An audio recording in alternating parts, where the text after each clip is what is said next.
Hello everyone and welcome to the channel.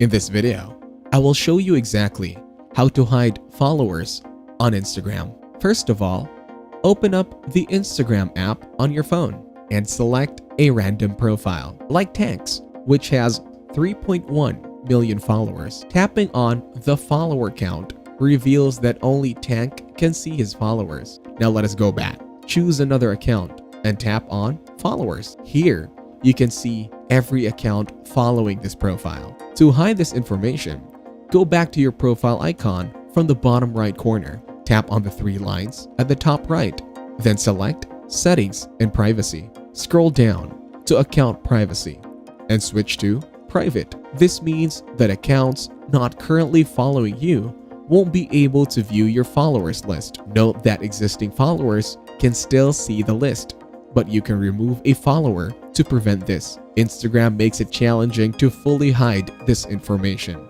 In the case of big accounts like Tank's with millions of followers, there is more flexibility to show or hide the follower list. However, for normal accounts like ours, it is public information unless the account is set to private. If you enjoyed this video, like it and share your comments or questions below.